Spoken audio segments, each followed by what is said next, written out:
"You eat too much for someone who doesn't pay rent," my daughter said. And I swear, for the first time in 78 years, I understood what people meant by seeing red. I didn't answer.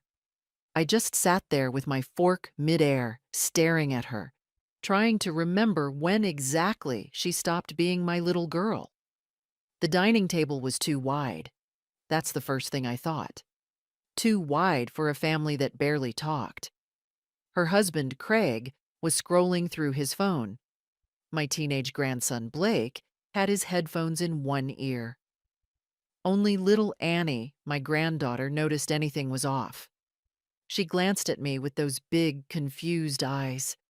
She didn't understand what her mother had said. Not yet. Lindsay was already halfway to the kitchen, muttering something about me leaving crumbs on the floor.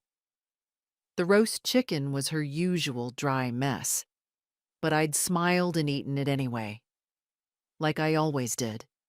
Like I'd done every week since she let me move into the mother-in-law unit behind their house 4 years ago. I finished chewing, set my napkin down, and excused myself. No one stopped me. Of course not.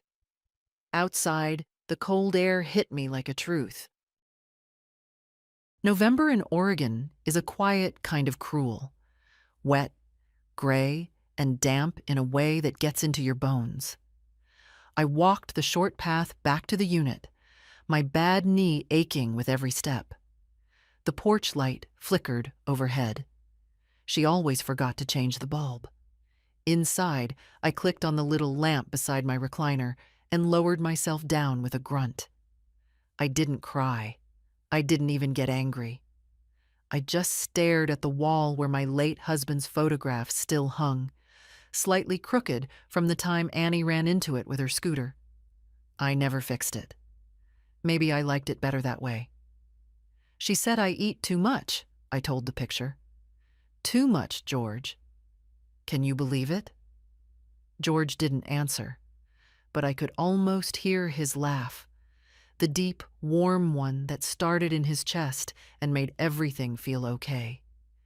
He'd been gone 10 years, died on a Tuesday morning, just after we paid off the farm, just after we agreed we'd never let the kids struggle like we had.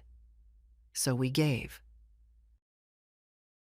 We gave and gave, sold the land, moved closer to the city, paid for Lindsay's divorce attorney, paid for Blake's speech therapy, paid the down payment on this very house, her house, as she calls it. But the deed says otherwise. She doesn't remember that part, or maybe she does and just pretends not to. George and I didn't care about names on papers. We cared about family. She was 29 and scared, trying to rebuild life with 2 small kids and a deadbeat ex. Of course we helped. That's what parents do. But that night, as I sat in my unit, listening to the rain tap against the window, I opened the drawer under the lamp. Inside was a folder I hadn't touched in 3 years. Mortgage documents, refinancing agreements, and the contract that listed me, not Lindsay, as the primary borrower. George and I had co-signed. She was never approved on her own. I took the folder out and laid the papers across my lap. My name was on every single page. It was never her house. It was ours. Still is. And I'd been paying the balance every month from my retirement fund while she carried on like I was some squatter she was tolerating out of guilt. That was the moment I decided I was done being grateful for a roof I paid for. I picked up the phone and called Mr. Halbrook, our family's old lawyer. His voice hadn't changed, still slow and deliberate, like he was reading from a script written in stone. "Leslie Appleton," he said, sounding surprised. "Haven't heard from you in years." "I need to revisit some property papers," I said calmly.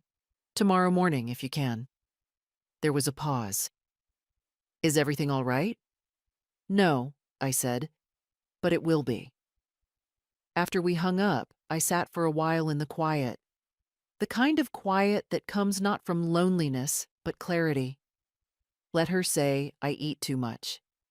By this time tomorrow, she'll remember exactly whose table she's been setting all these years. The next morning, I woke before the sun. Habit, I suppose. When you spend most of your life on a farm, the body remembers before the mind does. I sat on the edge of the bed, wrapped my shawl around my shoulders, and waited for the kettle to whistle. The sound filled the small kitchen, familiar and steady, the way few things are anymore. At 7:30 sharp, I was dressed and ready, gray slacks, navy sweater, my wedding ring still on my hand, though George was long gone.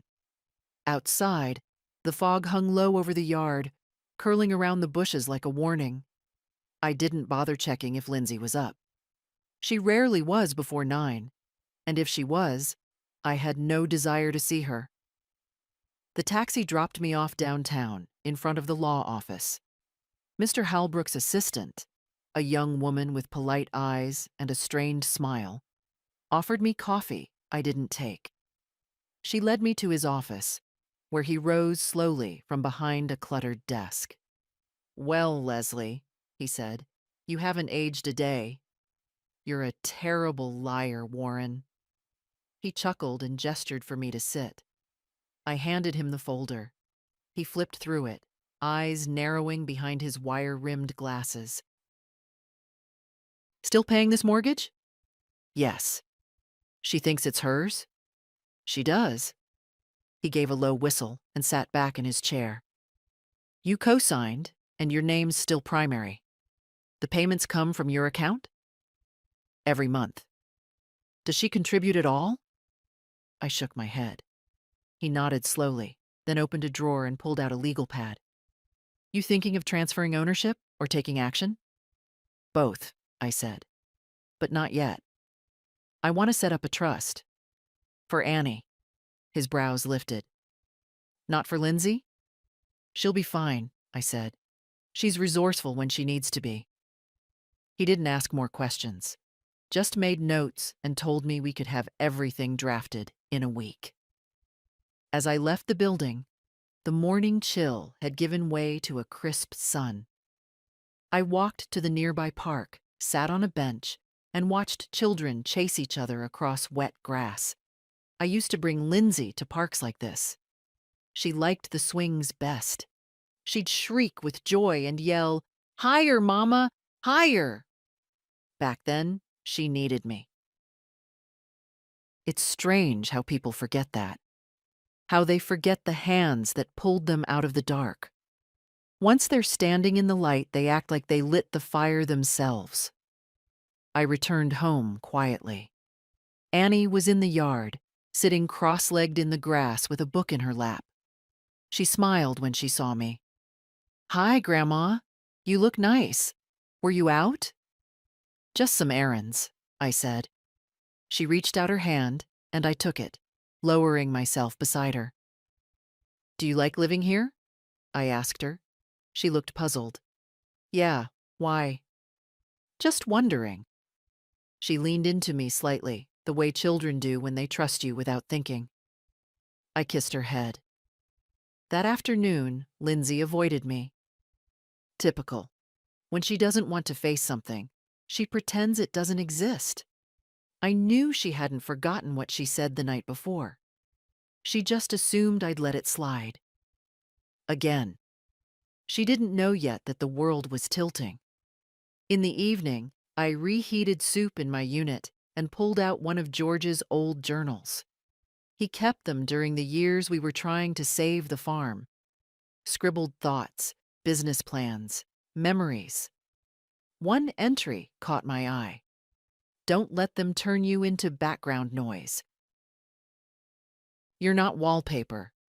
You're the walls. George always did write like a man who built things with his hands. I pressed my palm against the page, as if to absorb a little of that certainty. Later, when it was fully dark and the kitchen lights from the main house cast long shadows on the grass, I looked out the window, Lindsay was in the living room, on the couch with Craig, sipping wine, laughing. The same couch I bought her when she moved in, though now she claimed she'd found it on sale. I didn't feel anger, just a quiet resolve. They had rewritten the story in their heads. They were the providers, the busy adults offering their aging mother a place to live, a guest house, a kindness. But it wasn't kindness. It was mine, all of it. And soon they'd remember that in full. I started keeping notes, not to build a case. I wasn't planning to take them to court. I just needed to see it clearly, for myself. I needed to stop pretending it was just a bad day or a moment of stress or how things are in modern families. Tuesday morning, 8:12 a.m. Lindsay knocked once, then came in without waiting for an answer. She looked around like she expected to find something out of place. "You left your heater on all night," she said, frowning. "That's going to spike the electric bill." I nodded, said nothing. The truth was, I'd turned it off. But the unit's old wiring meant the thermostat flickered sometimes. I'd told her that last winter. She didn't listen then, either. Thursday afternoon, 2:47 p.m. Blake came in to borrow my charger. Didn't say hello. Didn't look me in the eye. When I asked if he wanted a snack, he said, "I'm not 5," and left. Saturday night, 6:13 p.m. Lindsay asked if I could watch Annie while they went to dinner. I said yes. Of course I said yes. Annie and I read books and made tea and drew silly cartoons. At 10:45 p.m., Lindsay returned, tipsy, smelling of some expensive perfume. She kissed Annie's forehead, then looked at me and said, "Thanks for being useful." Useful. I wrote that one in capital letters. There's a difference between being loved and being used. I used to think I was both. Now I wasn't so sure. The week passed slowly. Mr. Halbrook called midweek to confirm that the trust documents were in motion.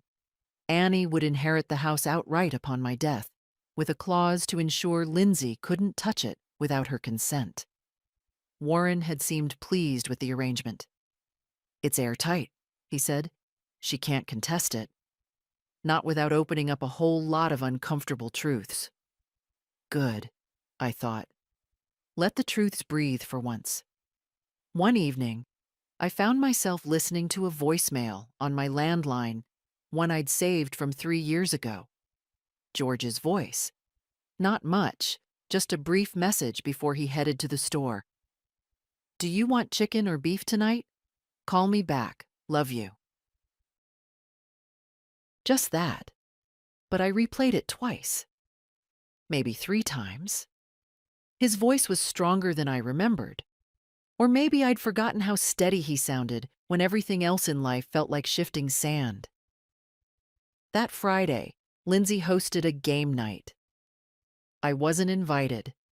It was one of those subtle exclusions they didn't call exclusion. Just forgetfulness. "Oh, I didn't think you'd want to come. It's mostly our friends from the office. There won't be anything for you to do." I heard them through the windows. Laughter, music, the scrape of chairs on tile. I sat in my recliner and turned the volume up on the nature documentary I'd already seen twice. I wasn't angry. I was taking notes. The next morning, I left a plate of freshly baked muffins on their porch. No note. Just something sweet. I wasn't trying to win them back. I was watching myself. I wanted to see if kindness would echo. It didn't. By the end of the day, the plate was back, empty, in my sink. No one said a word. Even Annie didn't mention them. But she did come that evening, book in hand. "Grandma," she said, curling up beside me, "can I read to you tonight?" My throat tightened. I nodded. She read slowly, tracing each word with her finger. Halfway through the story, she paused. Why do you live out here, not in the big house with us? I looked at her, 8 years old, full of questions that grown-ups avoid. I like my quiet little place, I said gently, but I used to live in bigger houses, with family. Do you miss it? I miss feeling like I belong inside, not beside. She didn't understand that fully, but she understood enough to reach for my hand and hold it until the story was over. Later that night, I lay awake, thinking of what I would say when the time came. How I would say it. Because I wouldn't yell. I wouldn't scream or accuse or beg. But I would speak, and they would hear me. There are things you forget until they show up in your hands again. That's how it was when I opened the old cedar box in the back of my closet and found the letters. George's handwriting was unmistakable. Tight, upright, a little too neat for a man who worked with his hands. These weren't love letters, not exactly. They were more like messages we used to leave each other around the house. On the fridge, the bathroom mirror, tucked into coat pockets. But he kept them, folded, stacked, dated. One read, "Called the bank, mortgage clear. We own this patch of dirt outright, darlin'. Feels like a miracle." Dated June 12th, 2003. Another, "Don't let her steamroll you just because she talks fast. You're not made of paper." That one was about Lindsay. She was 16 at the time. Even then, she had a way of wearing people down with speed and certainty until they folded just to catch a breath. I sat on the floor of the closet and read through the whole stack. Some of them were mundane, reminders to buy milk or notes about doctor appointments. But they all had the same tone: partnership. George never talked down to me, never made me feel small. We shared everything, even when there wasn't much to share. I found the final letter behind the stack, sealed in an envelope marked "in case." I knew what that meant. In case I go first. I unfolded it with shaking hands. "Leslie, if you're reading this, I'm not around to remind you who you are. So I'll write it down instead. You are the reason we have anything. You are the one who got us through every hard season. You are not a burden, not an extra, not an afterthought. You are the foundation. If Lindsay forgets that, remind her. If the world tries to convince you otherwise, ignore it. You don't owe anyone your silence. You don't owe them smallness. Stand up, even if it shakes. I'll be proud of you always. G." I didn't cry. Not then. I folded the letter back up and placed it in my pocket. I wanted it close. I wanted to carry those words into whatever came next. That afternoon, I made a pie. Apple, the way Annie liked it, with the cinnamon folded right into the crust. I left it to cool on the windowsill. It was more for me than anyone else. A reminder that I could still create something sweet. Lindsay came by later with a stack of mail, dropped it on the counter without looking at me. "There's something from your doctor," she said. "Might be a bill." I nodded. She lingered, pretending to check her phone. I waited. Then came the line she always used when she wanted something, but didn't want to say it straight. "Craig and I were thinking, since you're already here and not working, maybe you could help with a few extra things. Groceries, utilities, just until the new year." My fork froze in midair. She was asking for money again, just like that. After telling me I ate too much. I finished chewing, then wiped my mouth. "Did you know the mortgage payment comes from my account?" I asked calmly. She blinked. "What?" "The house? I've been paying it." She laughed, short, nervous.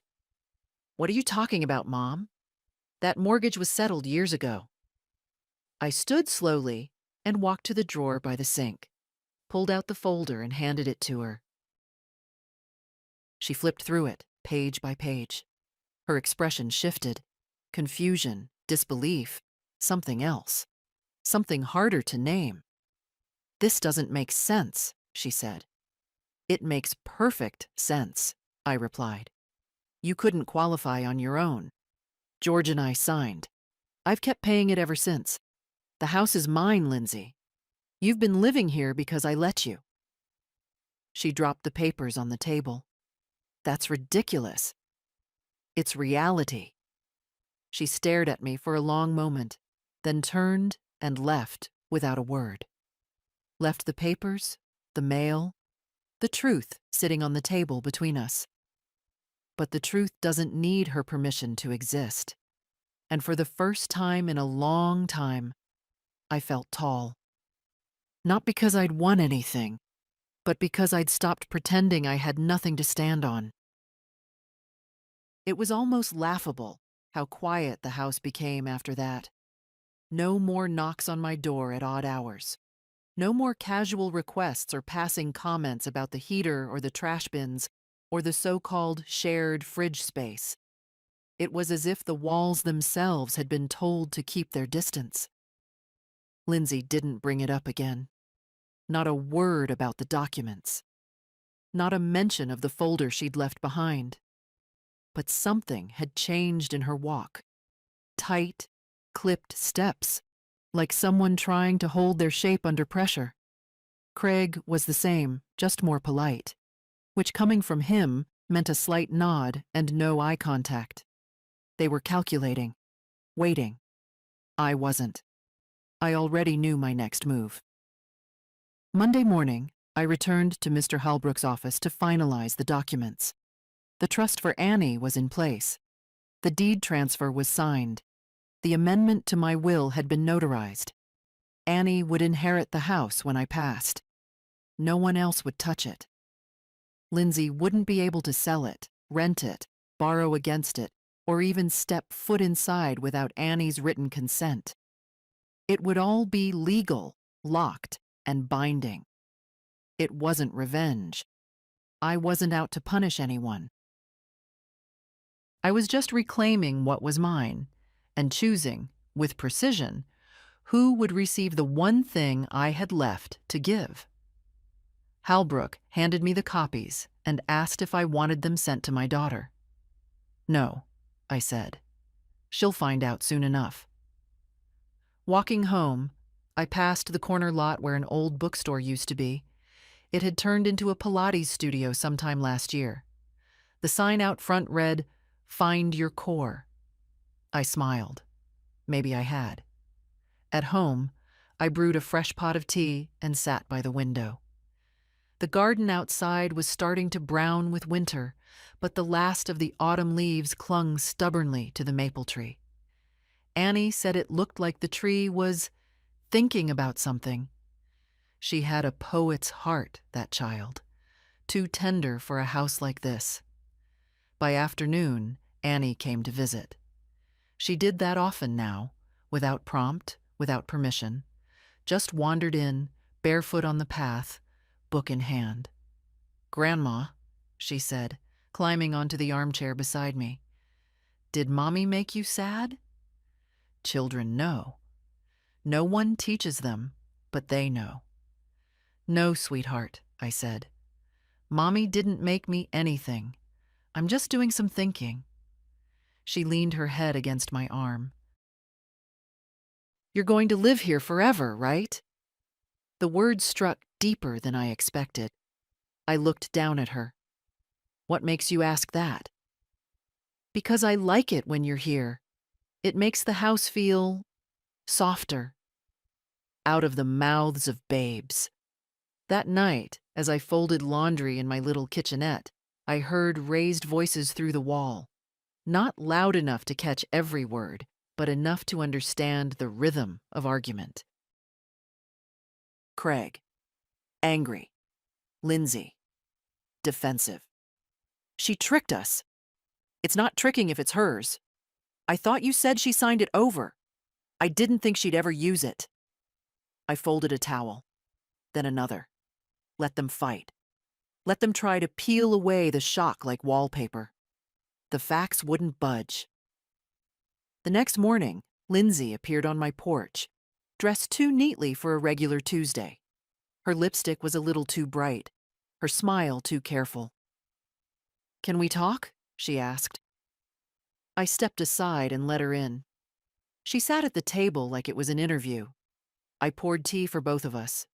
She didn't touch hers. "I think we got off on the wrong foot," she said. I waited. "I didn't realize how much you were still involved with the mortgage. I thought we had agreed it was my responsibility now." "You assumed," I said gently. She flinched.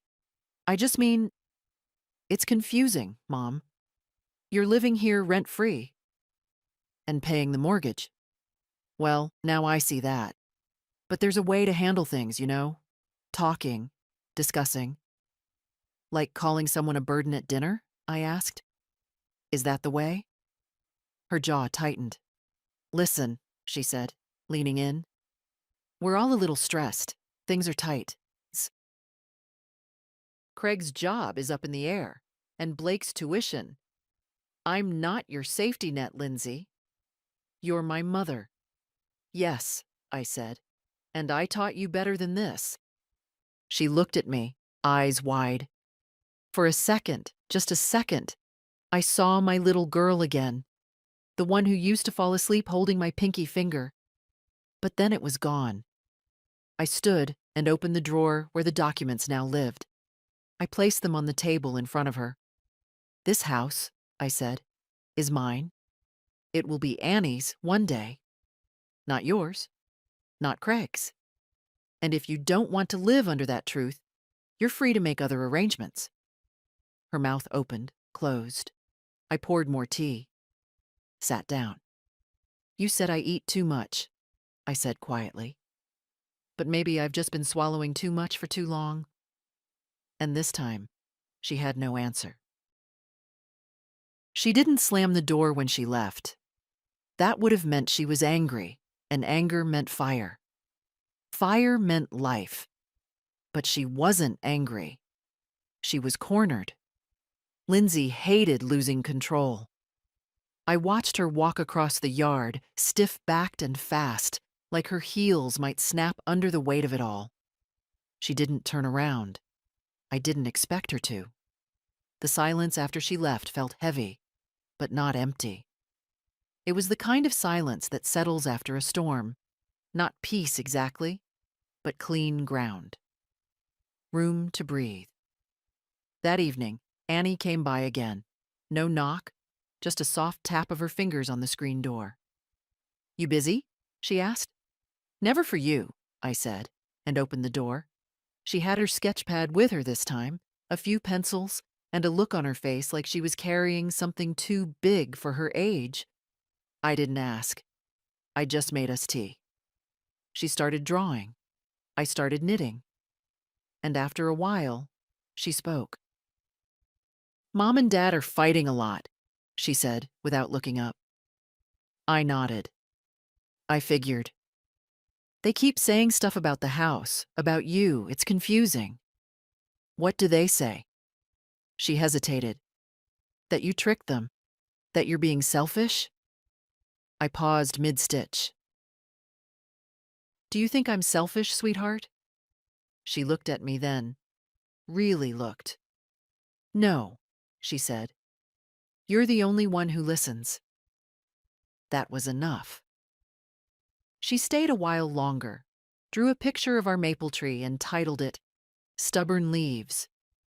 I kissed her goodnight and tucked the drawing into my journal. The next day, Craig approached me. He knocked. He never knocked. I opened the door and found him standing awkwardly, arms crossed, expression stuck somewhere between apology and resentment. "Can we talk?" I stepped outside, but didn't invite him in. That was new. He noticed. He cleared his throat. "Lindsay's upset. She feels blindsided." "I imagine she does." "She says you're cutting her out of everything." that this house is all we have. It's all I have, I corrected him. You've had it. He sighed. Look, I'm not here to fight. I just think we need to be practical. Maybe there's a middle ground. There isn't. He blinked. Excuse me? I've paid for this house for 18 years. I've covered every mortgage payment, every repair, every tax bill. Lindsay doesn't own it. Neither do you. She's known that deep down. She just never thought I'd use it. He shook his head. This isn't how families operate. Then maybe this isn't a family, I said simply, because I've been operated on for years. He opened his mouth again, but I raised a hand. Craig, I'm done being used. If Lindsay wants to talk to me, not at me, not around me, but to me, I'm here. Until then, you both need to understand that the story's changed. The roles have shifted.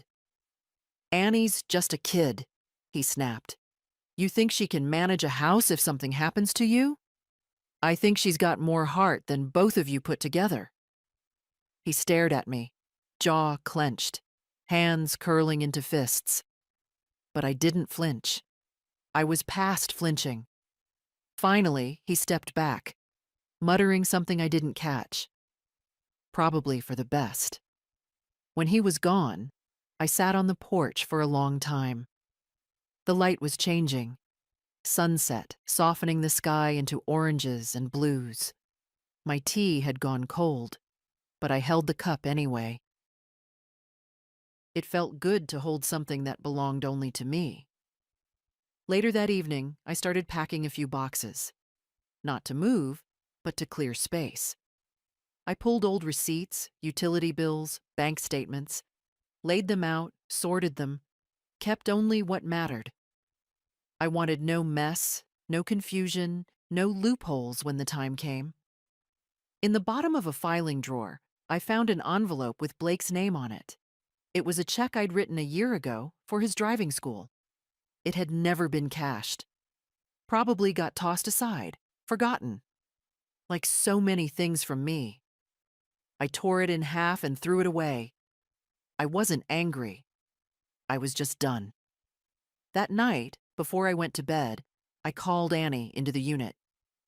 I want to show you something, I said, and pulled out the documents. These papers mean the house is yours one day. She looked at them, wide-eyed. Mine? Yes, sweetheart. When I'm gone, this place will be yours, and I want you to do with it what I didn't. Use it for peace, not power. She nodded, serious beyond her years. I will. And in that moment, I believed her. It took a few days before the quiet turned into strategy. I knew the signs. Craig spending longer hours in the garage pretending to work on nothing. Lindsay avoiding eye contact while walking from car to door. Blake sulking more than usual, and no more muffins disappearing from my kitchen counter. But I didn't mind the silence. Silence is only cruel when you're still hoping for sound. I wasn't hoping anymore. I was preparing. I began with the photo albums. 30 years worth of pictures, from the dusty black and white ones of my childhood to the glossy prints of Annie's last birthday. I spread them out on the small table near the window, sorting by decade, by home, by faces that had changed. One image stopped me cold. Lindsay, at 16. Standing by the barn on our old property, wind in her hair, boots too big, grinning with her whole face. I could still remember the feel of her hand in mine that day, how she'd said, "When I grow up, I'm never leaving you behind." I placed the photo face down.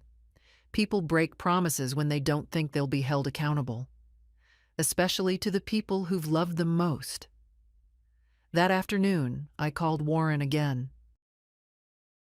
I asked him about something I'd never really considered before. What would it take, I asked, to revoke financial access if I had granted any? Do you mean a power of attorney? Hypothetically? Easy enough to revoke.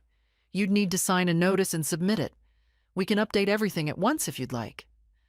And what about access to accounts? Cards? Beneficiary names?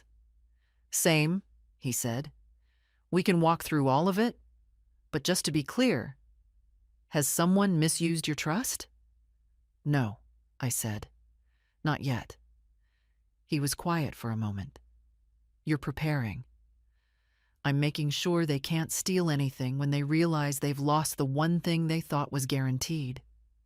He exhaled, long and slow. I'll have everything ready by Thursday. After the call, I sat at my table with the window open.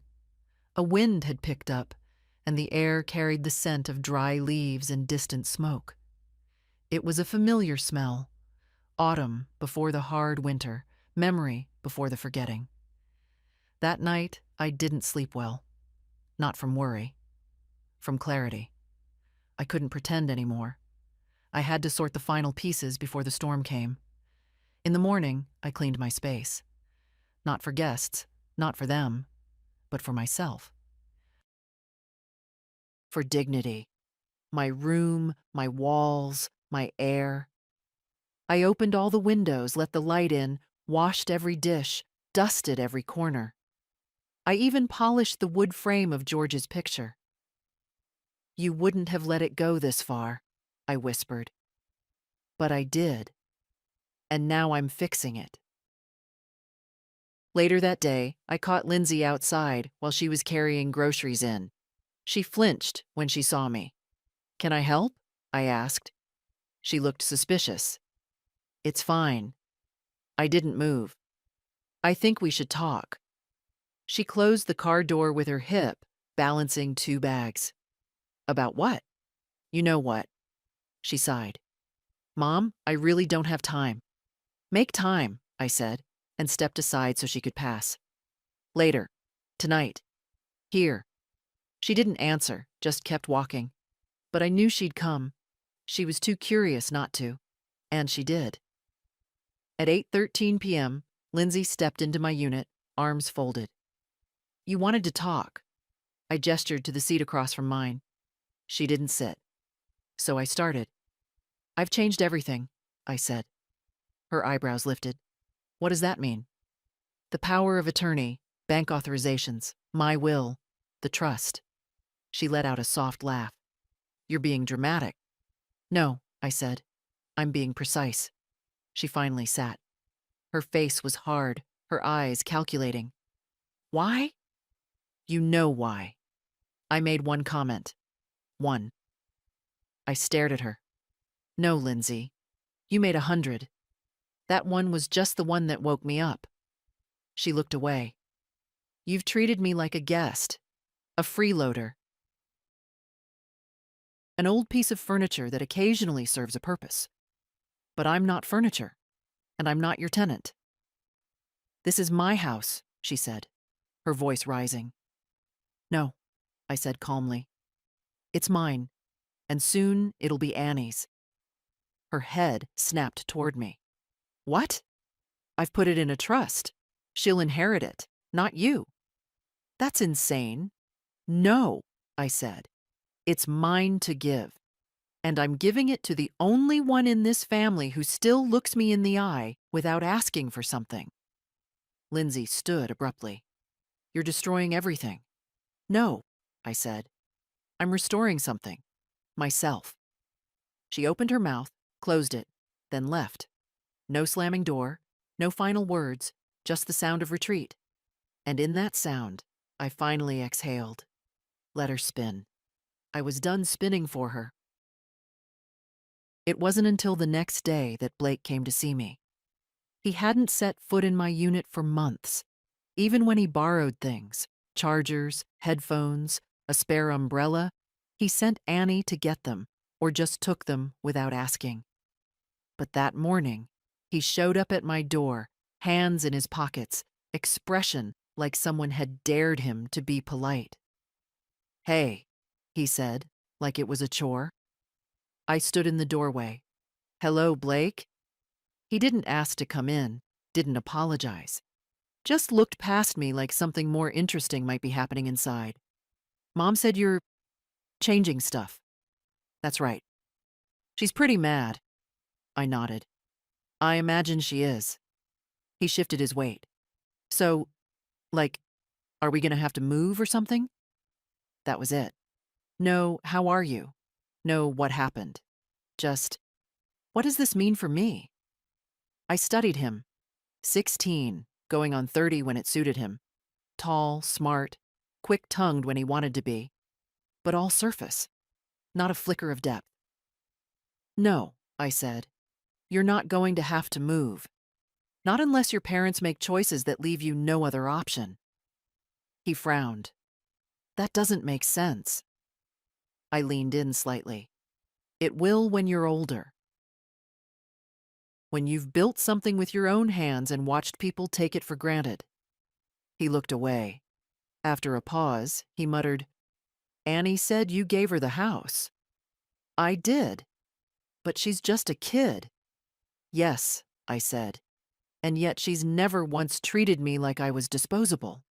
He rolled his eyes, turned, and walked away without another word. I didn't stop him. There was nothing left to say. That afternoon, I made soup. Real soup. The kind that starts with bones and hours of slow simmering.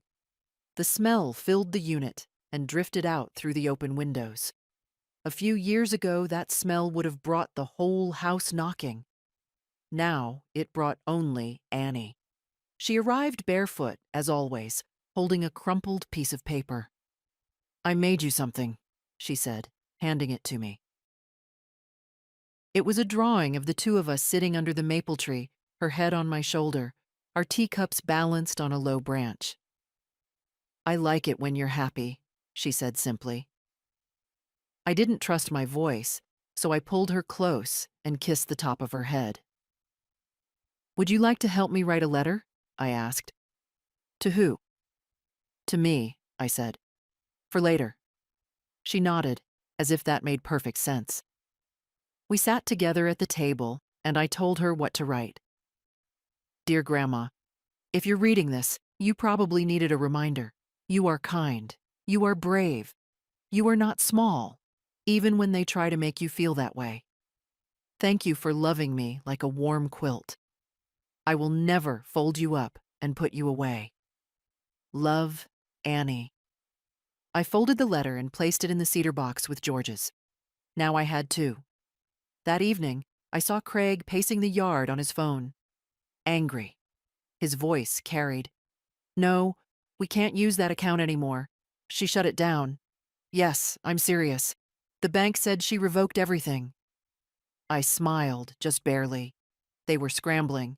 They'd built a structure on the assumption that I'd always carry the weight. And now that I'd stepped aside, the whole thing tilted. Let them find their balance. It was time I found mine. The next morning, Lindsay didn't speak to me. Neither did Blake. Craig tried to make conversation, some weak remark about the weather. But I answered with a nod and closed the door behind me. But Annie came in that evening with a folded blanket, a bottle of hand lotion, and a Hershey bar. I thought you might like a treat. I do, I said, smiling. We didn't talk much that night, just sat together while the sky darkened and the quiet settled around us like an old friend. For years I had thought that peace came from keeping the peace. But now I knew better. Peace comes from truth. And I had finally told mine. The days grew colder after that. Not just outside, though winter was creeping in fast with its brittle wind and silver mornings, but inside the main house too. The lights stayed off longer, conversations grew shorter, and the air between me and Lindsay turned dense with everything unsaid. She passed me once on the path to her car, keys in one hand, a scarf wound tight around her throat. You've created a mess, she muttered, not even slowing down. I didn't respond. Let her think it was a mess. To me, it felt like clearing a table that had been cluttered for years. A week later, the bank mailed me confirmation. All automatic withdrawals linked to my accounts under Craig's or Lindsay's names had been canceled. 17 in total. Gym memberships, car insurance, even a subscription for organic pet food. I didn't even know they had a dog. I stacked the papers neatly in my desk drawer. Then I opened my checkbook and wrote out one last check for Annie's savings account. Not a huge sum, but a beginning. Something she could build on later when she had her own choices to make. That night, I cooked dinner for myself, roasted vegetables, a bit of salmon. Nothing fancy, but I set the table properly. Cloth napkin, real plate, candle lit. I played a record, the kind George used to love, with the scratchy old jazz that made you feel like you were living in sepia tones. And I ate slowly, alone, at peace. The next morning brought a knock. I opened the door expecting Annie, but found someone else. Daniel, my neighbor from down the street, retired fireman, knees shot to hell, kind eyes.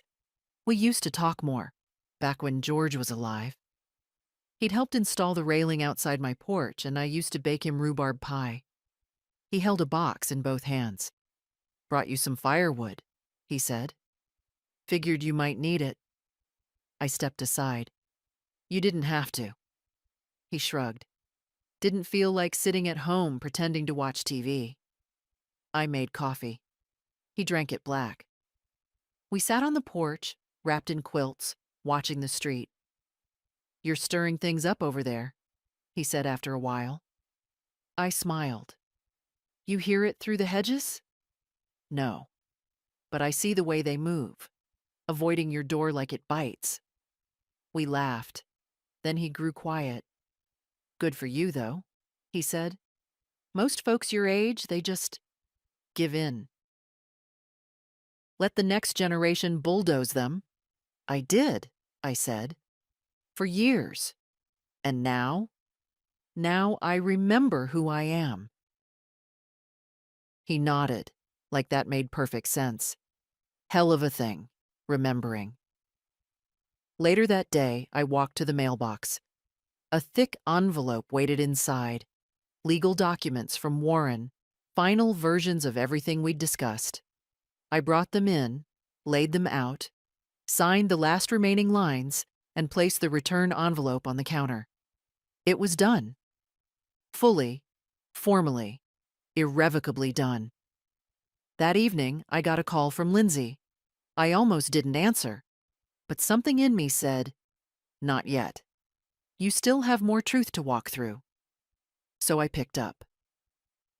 "I need to know what you told Annie," she said immediately. "Excuse me?" "She keeps talking about staying with you, about this house, about inheritance. It's putting things in her head." I sat down. "I didn't put anything in her head," I said. "I gave her facts. It's up to you whether you want to keep hiding from them. She's a child. She's more respectful than anyone else in that house." There was a long pause. Then Lindsay said, quieter, "You're turning her against us." "No," I said. "You're doing that.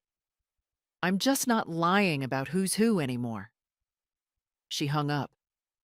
No goodbye. No resolution. I didn't expect one.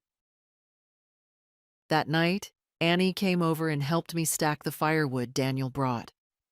Her cheeks were pink from the cold, her hair pulled back in a messy braid. We worked in silence until she asked, "Are you scared?" "Of what?" "That they'll stop talking to you." I looked at her. "Sweetheart, they stopped talking to me a long time ago. What they were doing wasn't talking, it was taking." She nodded. And in the quiet afterward, I realized something else.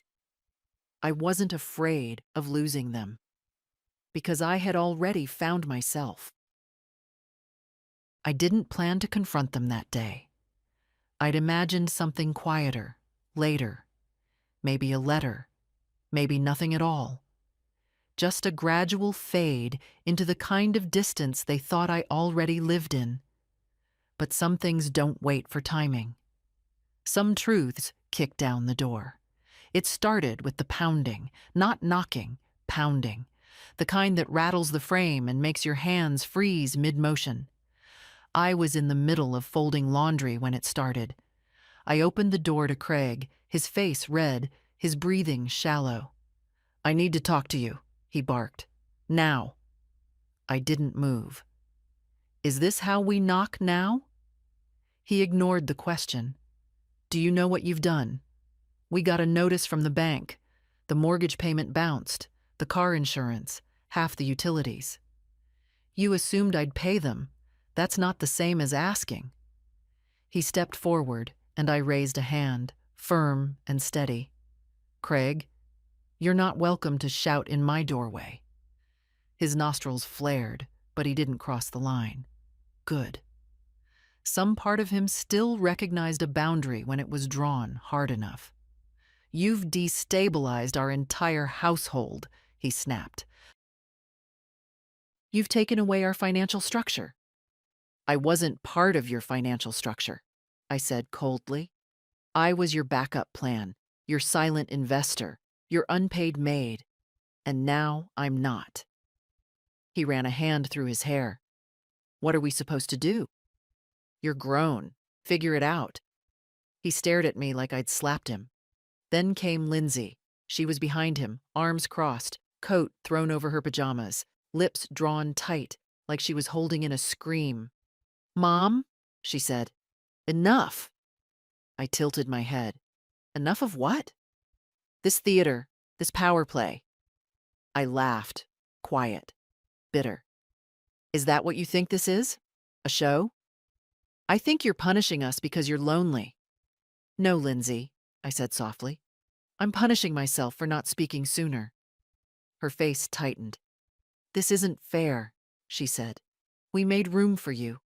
We changed our lives for you." "You made space in the backyard," I said. "You didn't make room in your lives." "We housed you." I stepped out then, fully, into the space between us.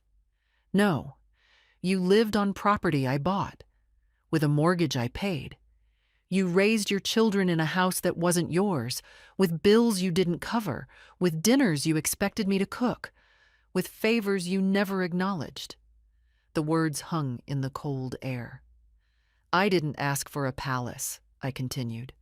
"I didn't ask for applause. I asked for respect. And when that disappeared, I reclaimed what was mine." Blake appeared at the edge of the porch, earbuds hanging from one ear, phone still glowing in his hand. "Is this like a family fight?" he asked, bored. "Go back inside," Lindsay snapped. He shrugged and walked away. Lindsay turned back to me. "You're destroying this family over a technicality." "A technicality?" I repeated. "You mean legal ownership? Or decades of unspoken labor? Or the fact that I fed this household while you pretended I was a tenant?" She opened her mouth, but I kept going. "Do you know what you said to me, the night this started?" She blinked. "You told me I eat too much for someone who doesn't pay rent. And you said it in front of your children, as if I were an embarrassment you were too polite to evict. I didn't mean it like that." "But you said it like that." Craig stepped in again, voice low. "We didn't realize you were keeping score." "I wasn't," I said, "until I realized no one else even thought the game had rules." They both stood there, small in their indignation, caught not in lies, but in a truth they never expected me to speak aloud. I looked at Lindsay one last time. "You wanted me invisible," I said. "Now I am. And suddenly, you see me." Then I turned, walked back inside, and closed the door behind me. Not slammed, just shut. Firm. Certain. And the silence that followed wasn't awkward. It was earned. By the time I boiled the kettle that night, I knew I wouldn't sleep. Not from regret. That part of me had been chipped away slowly over the last few months, and now there wasn't enough left to stir at night. What I felt wasn't sadness, either. It was something else. Like standing at the edge of a cliff and realizing the ground under you was finally solid. The storm had come. I'd stood in the center of it, and I was still here. The next morning, I started packing. Not to leave, not yet, but to prepare.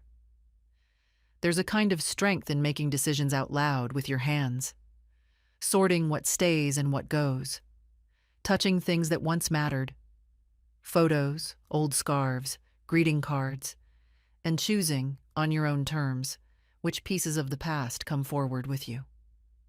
I packed slowly, deliberately, one box at a time, labeled each carefully.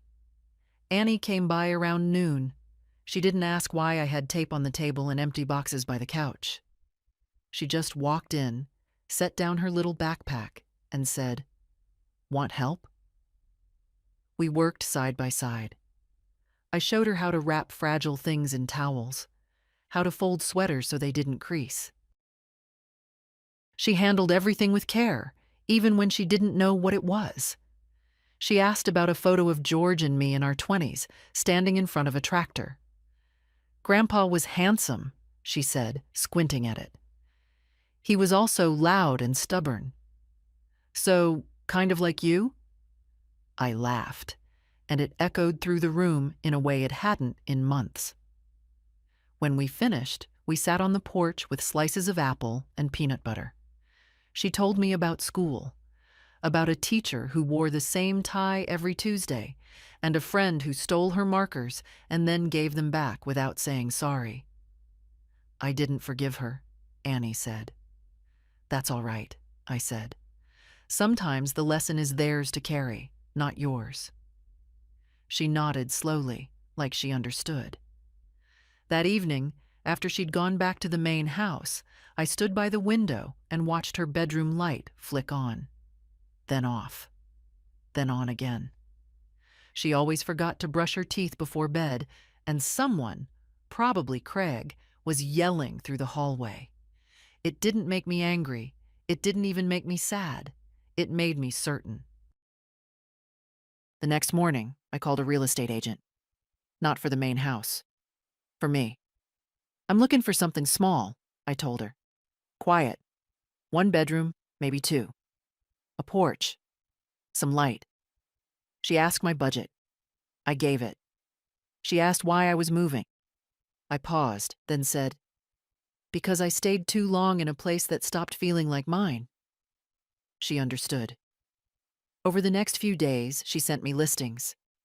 I looked through each one with care, picturing what the afternoon light might feel like in the living room, how the kitchen might smell with stew on the stove, where I'd placed George's photo and the cedar box with the letters. One morning, I found it. A little bungalow on the edge of town, red shutters, a fence that needed painting, a swing on the porch that leaned slightly to the left. It looked like a beginning. I scheduled a viewing, told no one. That afternoon, I baked muffins. Not for them, for me. Blueberry, George's favorite. I set 2 aside for Annie and delivered them in a paper bag, folded neatly at the top, with a note inside. "Come sit with me after school. I have something to tell you." She came, of course. She always came. We sat by the window with our tea and our muffins, and I told her about the bungalow. "I'm not leaving you," I said. "I'm just moving to a place where I can be whole." She was quiet for a long time. Then she asked, "Can I still visit?" "Anytime you like," I said. "And when I'm older, will it be mine too?" I smiled. "No, sweetheart. This one will be mine. Just mine." She nodded. "That's fair." And somehow, it was. Later that evening, I stood alone in the kitchen and whispered to the quiet, "I'm not staying out of guilt anymore. I'm not feeding people who keep biting my hand. And I'm not waiting for permission to leave a room they never truly let me into." The real estate agent called me 3 days later. The seller accepted your offer, she said, her voice bright through the receiver. We'll start escrow this week. You'll have the keys by the end of the month. I thanked her, hung up, and sat for a while with the phone still in my hand, just holding it, letting the words settle in my bones. I was leaving, not in anger, not in exile, but on my own terms. I was stepping away from a place where I had shrunk to fit their comfort, where I'd been useful, but never welcome, where my silence had been mistaken for contentment. It was almost funny how easy it became once the decision was made. I kept packing, not everything, just the things that mattered. A quilt I'd sewn in my 50s, the rolling pin George gave me the year we couldn't afford a Christmas tree, Annie's drawings, my books, my records, nothing else. Lindsay didn't ask what I was doing. She must have seen the movement through the windows, but she didn't knock, didn't text, just walked past with her eyes ahead, her mouth tight. She was waiting me out, I think, waiting for the tide to pull me back. It wouldn't. The final box I packed held the cedar chest with George's letters and Annie's note. I wrapped it in a towel and placed it gently on top. That was my inheritance. Not money, not property. Words. Truths. The quiet proof that I had lived and been loved, not always kindly, but deeply. That Sunday, Annie helped me clean the windows. She did it without being asked. I want your new place to shine, she said, wiping a corner with the edge of her sleeve. First impressions matter. She made a checklist on her notepad. Windows, shelves, floors, fridge. She added sparkles next to each item once we finished. She was the only one who knew I was leaving. The only one I told. Not because I wanted it to be a secret, but because I didn't owe them a show. That evening, while I was folding sheets, I heard voices outside, raised ones, Craig's and Lindsay's. The back door slammed. Feet stomped across the gravel. I didn't move. I didn't peek through the blinds. I let the storm pass without opening a single window. Later, I found a note under my door. You've made your point, but this is still our home. No name, no greeting, just those words, as if the house itself had sent them. I folded it once, twice, and dropped it in the trash. That night, I stood in my doorway and looked at the path between my unit and the main house. The garden lights flickered, barely working. The grass was patchy, damp. I'd once planted tulips along that path. Lindsay had forgotten to water them. I wouldn't plant anything else here. The next morning, I woke early. I dressed with care, blue cardigan, wool slacks, my grandmother's brooch pinned to my collar. I made tea, buttered toast, and ate it while the light crept through the curtains. Then I walked to the front door of the main house and knocked.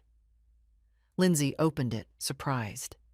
She didn't say anything, just stepped back. Craig was in the kitchen, arms crossed, pretending not to listen. I stood in the entryway. I didn't sit. I'm leaving, I said. Lindsay blinked. What do you mean? I bought a house, I said. I'll move in by the end of the month. Annie knows. No one else needs to. She swallowed. So you're just abandoning the family? I'm removing myself from a place that treated me like a burden. She said nothing. I looked at Craig. You'll need to refinance the house or move. It'll be yours again, on paper and in cost. You've had time to prepare. Still silence. I don't want arguments. I'm not looking for closure. This is just a courtesy.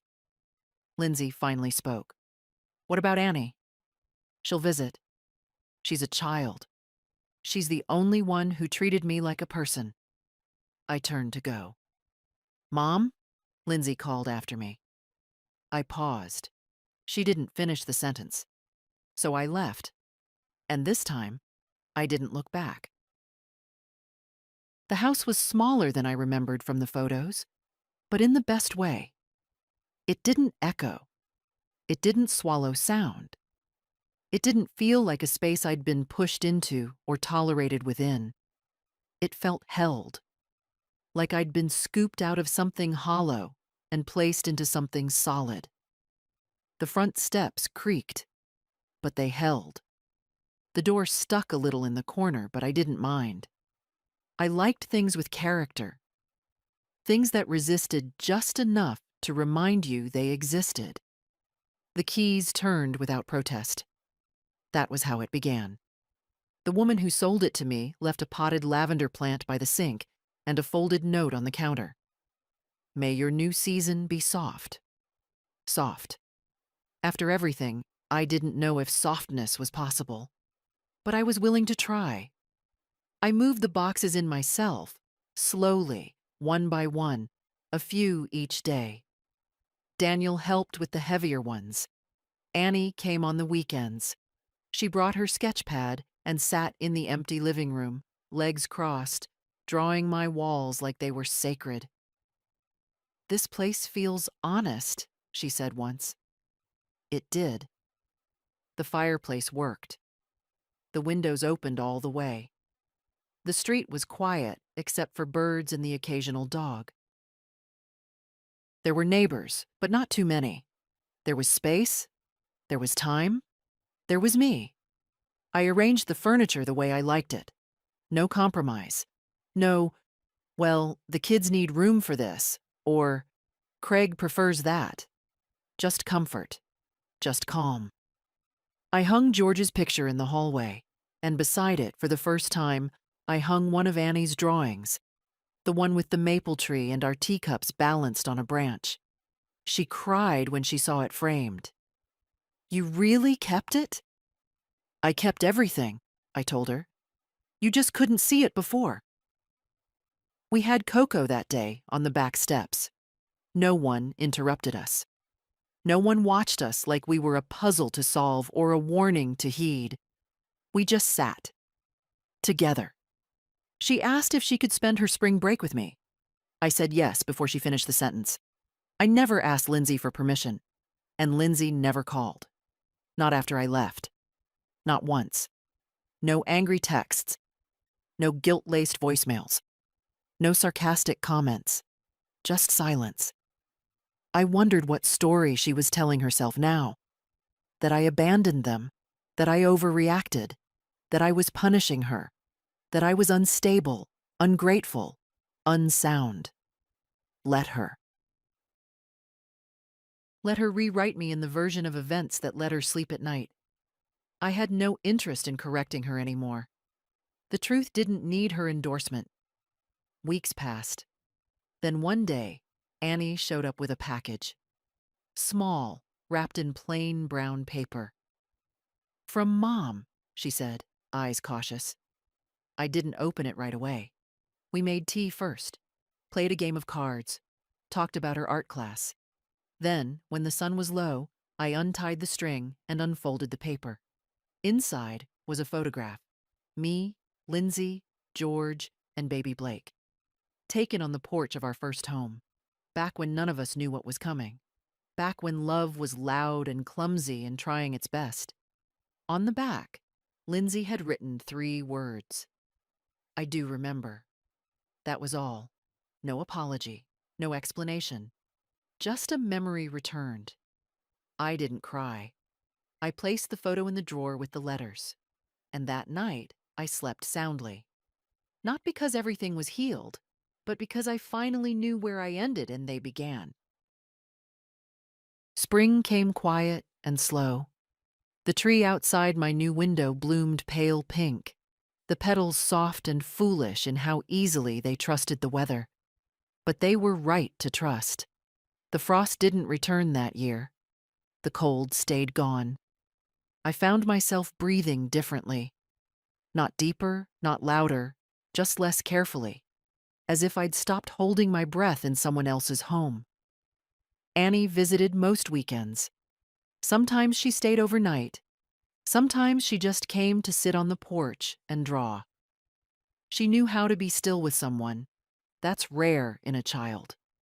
Rare in an adult, too, if we're honest. She never asked about her mother, not until that Sunday. We were weeding the small garden I'd started out back. Just tomatoes, a few herbs, nothing ambitious. The soil was soft, a little too wet from the rain earlier that week. "Do you think Mom hates you now?" she asked, not looking up from the dirt. "No," I said, "but she doesn't talk to you." "Talking and loving aren't always the same thing." She nodded, thinking. "So, do you still love her?" I sat back on my heels, wiped my hands on my apron. "Yes," I said, "but from far away." She didn't ask what that meant. I think she already knew. We finished the garden in silence. Then we made soup and ate it by the window, and she drew a picture of the pink blossomed tree outside. She titled it, "Still Here." That night, after she left, I lit a candle and sat at the table with George's picture. "You were right," I said. "I didn't owe them my silence." The phone rang once that week. Just once. It was Blake. His voice was lower than I remembered. He asked how I was, said school was hard, that he might want to visit sometime. I said he could. I didn't ask why. He didn't apologize. I didn't expect him to. It was enough that he dialed my number with no hand pushing him to do it.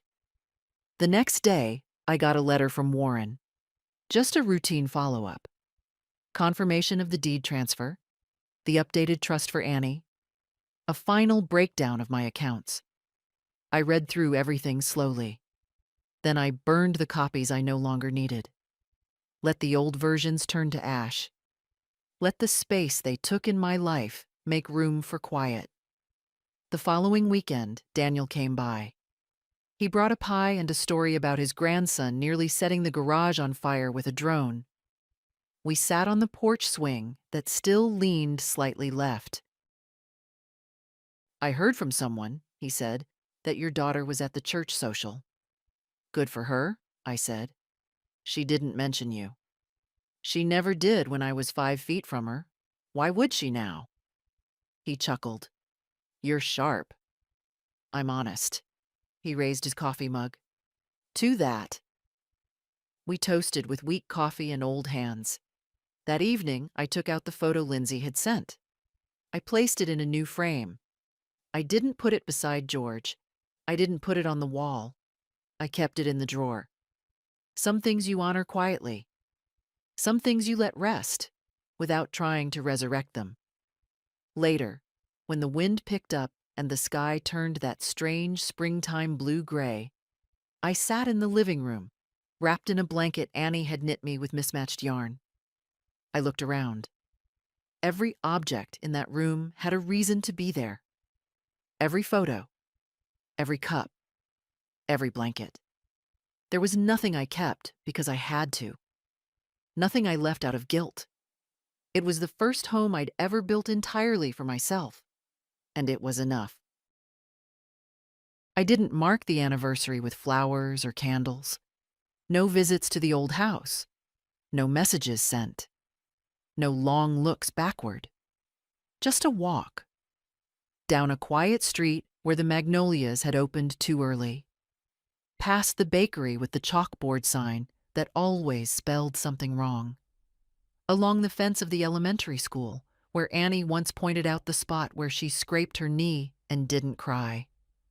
1 year since I moved into my own home. And still, every morning, I woke up surprised by how light my chest felt. It wasn't joy, not exactly.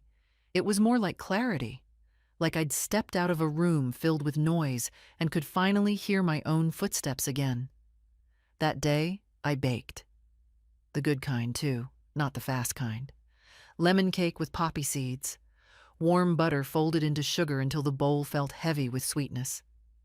I set out 2 plates. One for me, one for Annie. She came after school as she always did. taller now, quieter too. Her face had thinned out just a little, the way girls' faces do before they grow into themselves. But her eyes hadn't changed. Still saw everything, still softened when she looked at me. We ate slowly.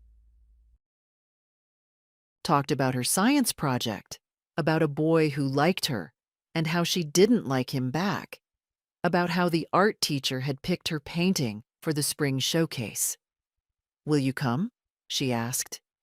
"If I'm invited." She rolled her eyes. "You're always invited."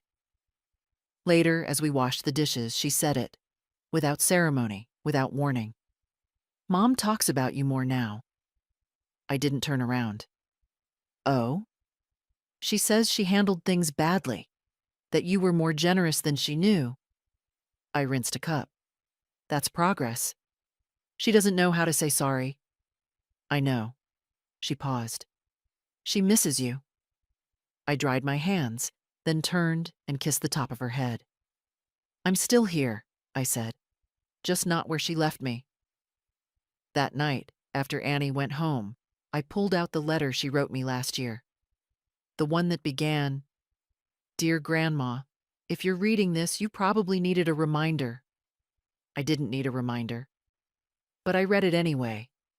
And then I added a new one. "Dear Annie, one day you'll stand where I stood. Maybe not literally, maybe not in a backyard apartment or a mortgage dispute. But you'll stand at the edge of something.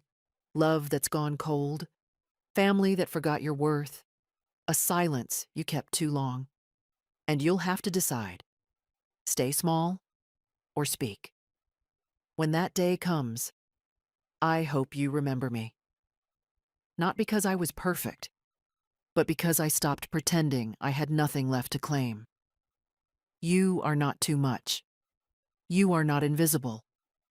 You are not asking for too much when you ask to be treated like you matter. And when it's your turn to leave the room, do it with your head up. Do it even if no one claps." Grandma. I folded the letter and placed it in the cedar box with the others. That box, my little archive of bravery. Later, I opened the windows and let the spring air move through the house. It smelled like citrus and wind, like beginnings. Someone once told me that dignity is quiet. They were right. I didn't shout. I didn't slam doors. I didn't make scenes. I just walked out. And I stayed out. That was my victory. If this story sat heavy in your chest, if it reminded you of something you've lived or something you've swallowed, don't leave quietly. Speak. Act. Move. And when you do, write your own ending. Then fold it gently and pass it on.